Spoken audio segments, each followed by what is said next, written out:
Hi everyone, I'm here with Luke Fish today, who's the founder and CEO of Mo. And Mo are a employee recognition software company, and they do messaging for online, etc. as well. So Luke, thanks very much for joining me. I really appreciate it. No worries. Thanks for having me. Great. And so I thought a good place to start was just talking a bit about, I suppose, the pandemic and sort of like, the new sort of like COVID world we sort of like found ourselves in, particularly in terms of, I suppose, how's that changed from a people side of things? I mean, you very much sort of deal with, the people side of things and sort of like looking into organizations as well as like services to help them. But I mean, how have you seen that change in terms of interactions and people? I mean, what's been Mo's experience? I think so. When I look at our customer base, there's a few things. If I look all the way back to March last year, there was probably panic. Is probably the simplest way to think about it, which is how do we manage to get everybody in our organization to work from home next week? So there was a real consideration around like the technical side. So functionally, how does this work? How do we ship computers to people? How are people and where are people going to work? How do we get them set up and functioning? Which was quite focused around the organization, right? It was the world must go on, business must go on type view of the world. Then after the panic started to kind of settle and people started to normalize after kind of 4 to 8 weeks, we then saw that there was this desire to understand how businesses would have people continue to perform. And I think what there was initial signs of is like everybody was still productive. People were making it work. Bearing in mind the first lockdown, we're in a position where everyone was homeschooling and you couldn't go out or any of those things. So there was much of a focus on productivity and delivery, which tend then to forget the people side. Then we saw after probably about another 4 to 8 weeks, depending on the maturity of the company, people really start to focus on how are people actually doing? Like we've been 3 months in now. And how are people thinking, feeling, how are they operating? And there became this kind of real sense of understanding around well-being. So physical well-being, people getting out, exercising, companies running campaigns to try and drive, CSR type initiatives with people getting out, exercising and raising money. And then we saw people really start to focus on mental and emotional well-being. So how do people, beyond their delivery, because the trust was really built that employees would continue to be productive, how do companies do their bit? How do managers do their bit in supporting people? So there's a whole host of education that typically the kind of HR and people teams were pushing out into organizations to help them have more meaningful conversations. And I think for me, that's led to a really good place as we in the UK start to see us coming out, hopefully, of lockdown with a real sense of like high emotional maturity for companies that have done really well. And then for companies that have done really badly, it's quite obvious that people are kind of not wanting to work for those types of organizations anymore as opportunities seem to open.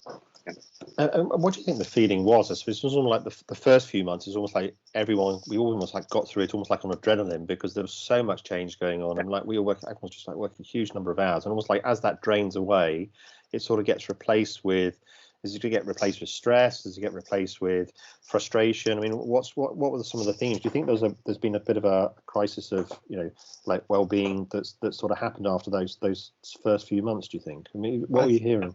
I think so, yeah. So in the main, it was a couple of things. One is video conference and the impact of video conference on people, and this culture that emerged of, not even walking space between meetings. So if you were in a physical location, you'd walk from one meeting room to another meeting room, which meant you had 5 minutes of your own headspace.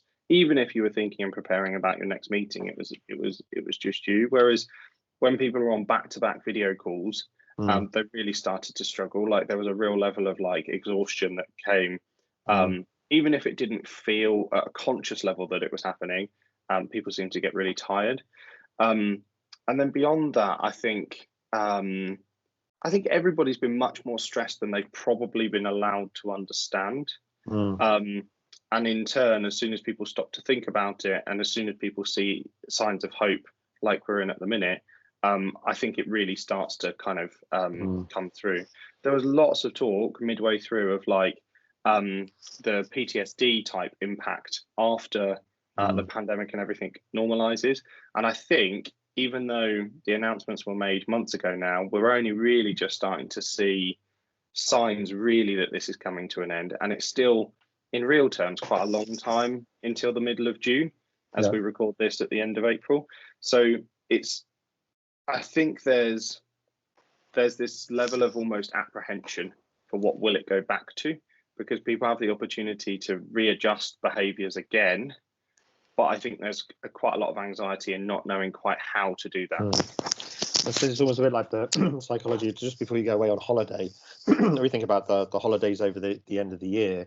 It's almost like people psychologically, it's not that they wind down because actually you've been very busy, but your mind kind of changes to like, well, I'm looking forward to that break, and you're sort of expecting it, and it allows you to sort of relax to a certain extent. And maybe do you think that's kind of the analogy in terms of what you think's going on? Yeah, I think that's going on. I think it is matched with, to stick on your holiday analogy, in the respect of work, is someone else has booked the trip and it's a complete surprise, and you don't know whether you're going to be, mountaineering, or you're going to be relaxing on a beach, or you're going to be in a position where the holiday is exactly how it was for you before.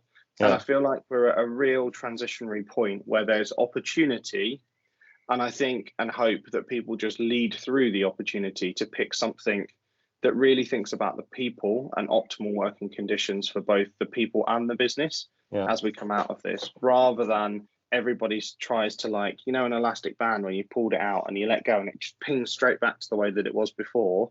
I think there's loads of good stuff that's also come out of the last kind of 15 months or so that we should consider as we look forwards, and don't just bring back to where we were. I mean, the first change was really sort of quite sudden. I mean, all of a sudden we were all off site, and all of a sudden we were, finding new ways of working and those kind of things. Do you think it feels like this new change is not going to be quite as quick, right? But it does sound like it's going to be a change, right, for people, and an adjustment, right? So the reason I started the company is I think that there's a material shift in relational dynamic between employer and employee that's happening. We're a part of it, and this has accelerated it some more. So I worked in payments before and got quite heavily involved with retailers and consumer marketing and how we can understand consumer behavior and how it was shifting. And what happened was there was a really significant change in the relational dynamic between the people selling stuff and the people buying stuff within the consumer world, which was largely driven by the basis of competition no longer relying on price and convenience. So as soon as e-commerce became a thing, as soon as you can access goods from anywhere in the world, it completely changes the game in terms of competition. I think employment relationship had looked like that for quite some time. So you would work quite close to home or within a commuter distance, and in turn, that meant that you were limited by your surroundings. If you had kids, you needed to be able to go and pick them up. If you lived in a certain location, you needed to earn a certain salary. Like, all of those things were quite closely tied, and we were basing our living around the city or the nearest place in which work could be there. But what we'd started to see is that as more and more people could work either remotely, or people could work in a more flexible way, you started to see progressive companies capitalizing on that, pushing and promoting culture as a major point of differentiation to help them win the exceptional talent. The Googles of the world, the things that are always talked about is like sleep pods and stuff like that, but it's not really that. That's just a gimmick that kind of sits around the edges of a core fundamental culture that's about flexibility and putting employee and providing them with the opportunities to perform at their peak. And that kind of cultural transition for me was starting to happen. You could see that people were no longer just going to work for salary. They were going to work for opportunities to learn, to meet their flexible demands so that they can have a life outside of work. And that was starting to shift this balance, like I've seen on the kind of retailer consumer side, such that the employee had more and more power. I think what's happened through the last 15 months is the employees stepped up, shown that they should be trusted. They've still been productive. And I feel like now the more progressive organizations will trust first, provide the environment in which people can really excel and do their best, and in turn will attract a load of the great talent, and therefore continue to differentiate themselves, continue to win. And I think that this period of time, as we come out of it, either has companies that jump on this and change and evolve again, and change and evolve again feels exhausting with what we've just been through, and it's easier to snap back. But I think in terms of that relational balance between employer and employee, it's going to have to be much more employee centric, much more flexible, much more considered in how we work and operate with each other. Because employees are there going, well, I don't want to go to the office every day now. Like, I've proven I can work from home. I'd like to do 2 days or 1 day, or I don't want to go at all. So if you want to keep me, there's all of these other companies over here that will give me that flexibility. And I can take a £5,000 pay cut for that flexibility because I want to work here. I want to see my kids more. I want to have the opportunity to do the things that I want to. So I think that it's a lean in time rather than a snap back time. And I think those companies that are thinking really forward looking rather than how do we go back to where we were will be the ones that can really do some interesting stuff over the next 3 to 5 years. And I go back to the world of like credit risk and finance with the whole concept around positive selection, right? So if you've got the best offers, you get the best people. And if you don't have great offers, then you get the people who can't get the other things right as well. So it's you see that from an employee point of view as well. I completely agree. And I think that's where you will, I think the cultural positioning, as long as it's backed up when you join the organization and it's real, will continue to be a bigger and bigger point of differentiation. And the way that I think about work is in the terms of exchange value within this relational concept of employer-employee, which is the basis of our understanding of work for exchange is our time in exchange for money. And I think that that's starting to break quite a lot, actually. So when people are looking about what do I want from my job, the only thing on the list isn't my salary. Like, people are actively saying, I'll take lower salaries in exchange for, and I think people have got to get savvy to that in the way in which they think about, I guess, ultimately, how you reward, recognize and incentivize people, because I don't think the way we're doing it now is enough. I mean, I always thought about, also like this historically, on a wider perspective, is there's always been almost like this unwritten contract that takes place to the contractor going to work, which is you get paid and you go to work, and they sort of like, you're there for work for that period of time. And by being loyal, then you used to get promoted and you do well and you'd learn new skills and those kind of things. And in a wider perspective, it kind of feels like that's also almost like been breaking down as well over time, as sort of like as almost like employees have become almost like individual companies, and the retention of people has been much more fluid than it has been for the longest time, which is, people talk about this almost like the war on talent, or trying to get talent, the challenges around getting talent. And it's almost like that social contract is almost like broken down, and you just wonder if this is almost like breaking it down further, right? Because now employees are even more mobile, right, to be able to move around.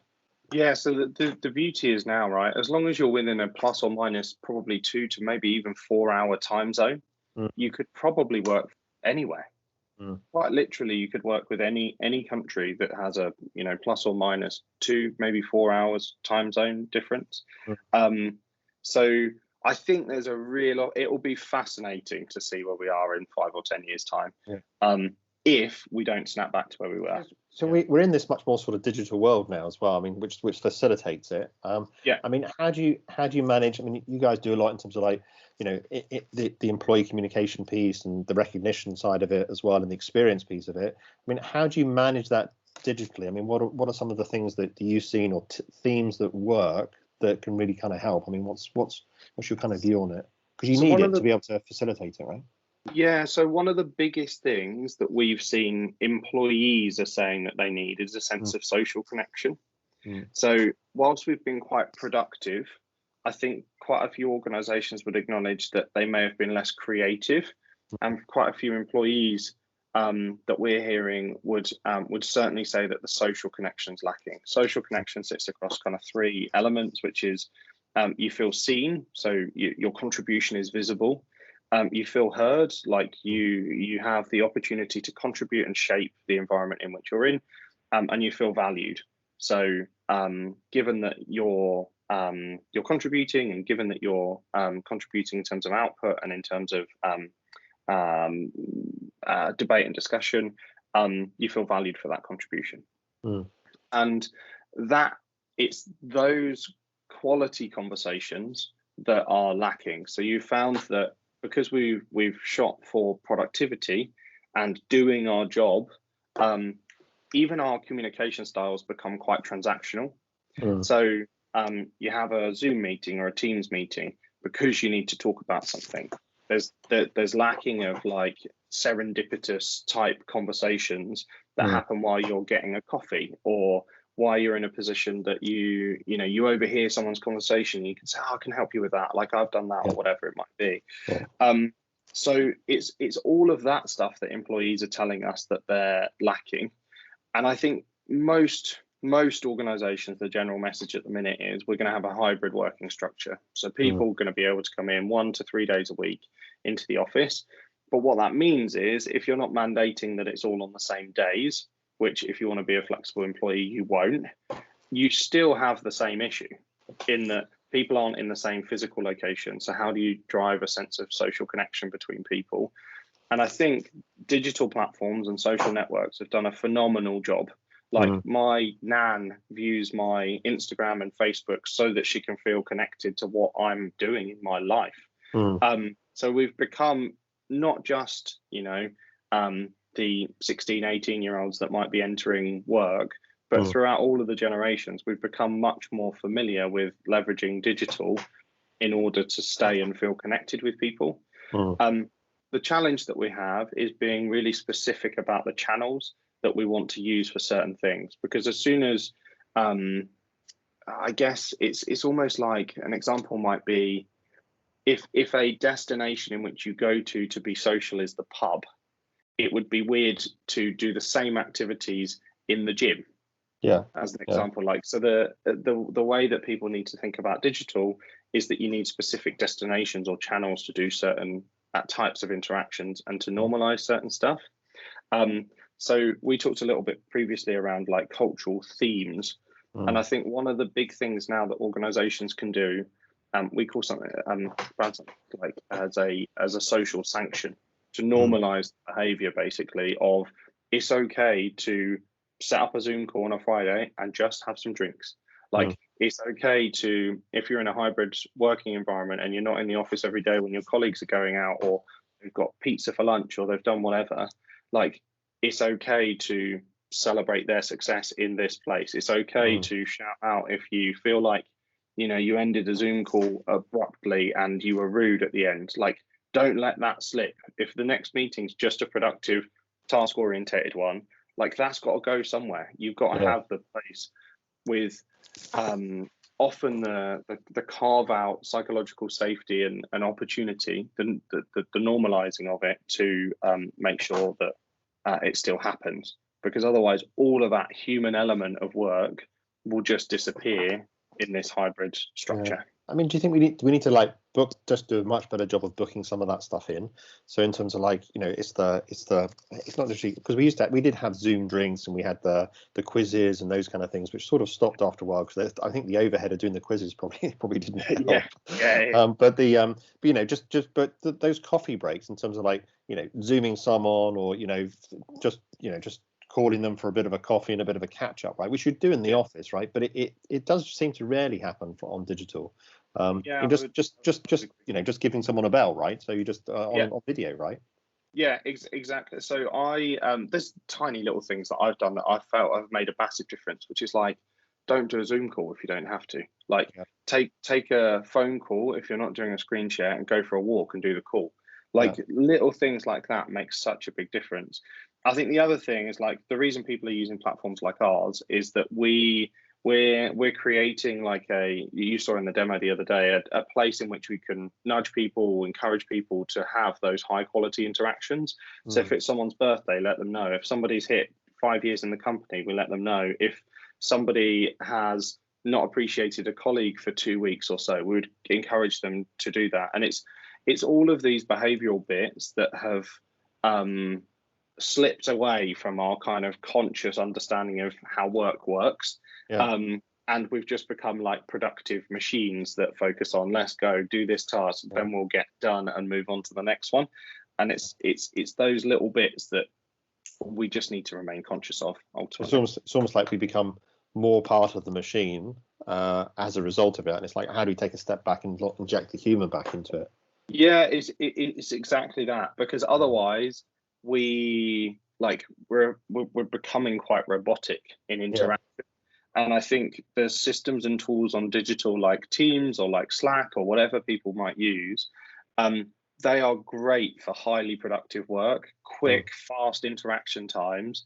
What they completely ignore is that people are, we're humans, we're social creatures, and we want to be in a position where that interaction drives cohesion, and therefore we work more effectively together as a consequence. And I think that valuing that stuff and having really kind of healthy working relationships is more than just completing a task together.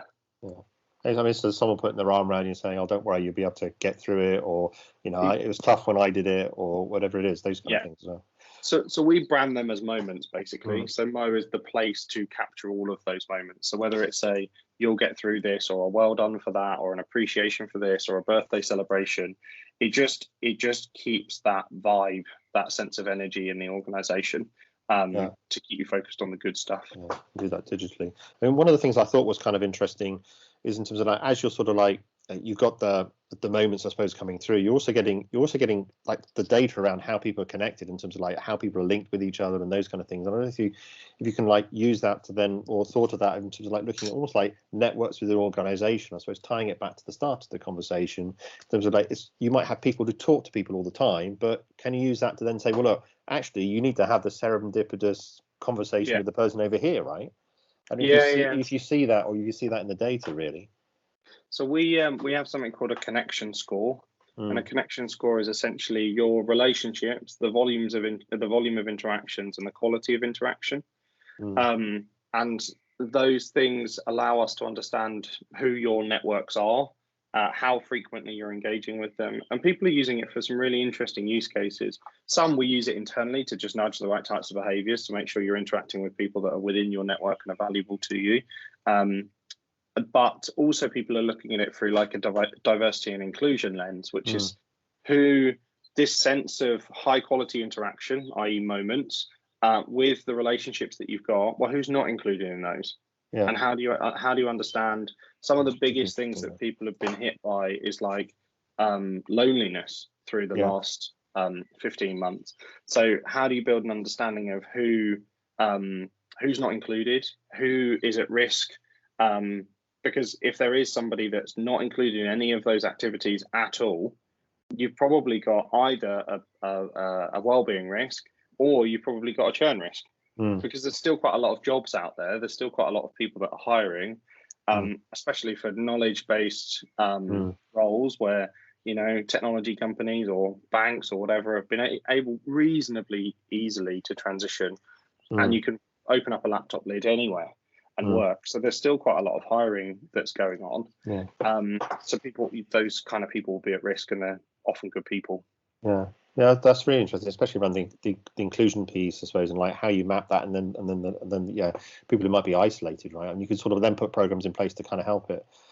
Exactly that. One of the conversations I had recently was around big data, and big data being quite scary as well in terms of why everything's being monitored. But I think there's also a bit of an aspect around it's quite useful for the consumer or the user to actually have this, to find out, well, what is my engagement score, and are there opportunities for me to get out and meet more people, and and having companies sort of facilitate that. So I think there's definitely there's another lens on it, which I think is actually quite empowering for employees to a certain extent. I would completely agree. So most of our thinking is centered around how do we deliver end user value. So how do we deliver value for the employee? And the reason that we've introduced a connection score is I always find it ironic that most people will use LinkedIn. Most people will use LinkedIn to stay in touch with people that they used to work with, if you like, weak ties. But the strongest ties that you should have is in your present environment, in your present job, in which people enable you to be successful and you enable others to be successful. Yet we spend more time and attention on LinkedIn, probably being bombarded by salespeople or recruiters, than we do actively trying to build stronger relationships and enrich connection with the people that we work with, and spend, you know, more time than the ones we do love at home often. So for me, it certainly should deliver end user value for employees, knowing who they're connected with, knowing who they haven't connected with, and providing people reasons to connect more frequently, for sure. Okay. So just I suppose just finally, I'm sort of conscious of time, because we could chat for hours. Yeah, indeed. I mean, where do you see it sort of like going forward? I mean, how do you think we're going to evolve? I mean, you mentioned before around hybrid work. I mean, but what do you think the themes are going to be? What are some of the watch outs you've got to look out for? That's a good question. I think the watch outs for me, maybe not the watch outs, maybe the opportunities first, and then the watch outs come out the back of that. So I built the business after working, as I said, for a payments company. Got quite heavily involved in consumer analytics and understanding consumer loyalty. And the fascinating thing for me with this big data play was, how do you understand people's behaviors? How do you provide a feedback loop that incentivizes changes in those behaviors over time? And how do you provide value to them, but value to you? Fair value exchange or optimal value exchange. Most of that came through enriched levels of personalization, which data has enabled us, digital has enabled us. We see it, feel it, experience it in our personal life day in, day out. Like the way in which, you know, search is presented to you on Google provides you with personalized results based on what it knows about you. I think the big task and challenge and in turn opportunity is, how do you build this level of personalization in the employee experience such that me as an individual gets treated like me as an individual in a work context, which for a long time marketing's worked on design thinking, persona-led development, like persona development, personalized experiences. I think the big opportunity now is to use today as a transition point to think about how do we use design thinking, how do we build understanding of our employees, even if it's at a persona level. How do we try and provide them with an experience that would be right and meaningful for them? Because that's quite obviously going to lead them to be more engaged, lead them to be more loyal, More performance, and deliver better, because they're working in optimal conditions for them. So I think the big opportunity is that around personalization. I think the watch out for employers is, employees have provided you with a reason to trust because they've kept your business running for the last 15 months. You almost I guess you need to respect that that's happened and provide some sense of opportunity. That the watch out is that you don't, and this becomes quickly forgotten, and people's lives turned upside down, but the business carried on. And one of the fastest ways to break a sense of loyalty would just be completely forgetting that there's an individual at the end of that, and that they're not a machine that's just been on the other end of Zoom. And I think the big watch out for me would just be, remember there's people at the end of that delivery of a task, and that there's a need to think through the people lens, the emotional lens, whenever you think about where you change to next. Design the destination, but don't forget the people would be my big watch out, I guess. And so in some ways, it's a good way to almost like rebuild that social contract to a certain extent. I mean, it's an opportunity for us, right? It is why I say it's a huge transition opportunity. Don't spring back to where we were. Like, use it as the chance to propel forwards rather than spring backwards. Would be my biggest hope for what we see in the next few years, for sure. Okay. Well, it's a fascinating topic, and Luke, thanks very much for the conversation. I mean, I think we've had a few chats now, and I think it's fascinating, that sort of drill down and using digital to understand what's going on and really sort of help facilitate it as well. I mean, it's putting the human back in. And we talk a lot about digital, but it's actually about putting the human back into the processes that have been digitized in many ways. Yeah, exactly. It's exactly that. Like, digital doesn't have to be bad. Like, robots aren't going to take all of our jobs. Like, it's the human bit you're not going to be able to beat, but technology can help you a long way. Like you've seen it with the big social networks to really build a sense of human in work for sure. Okay, well, that's great. Well, thanks very much again, and it's been great to chat to you. Thanks a lot. Yeah, thanks for having me. See you later. Cheers.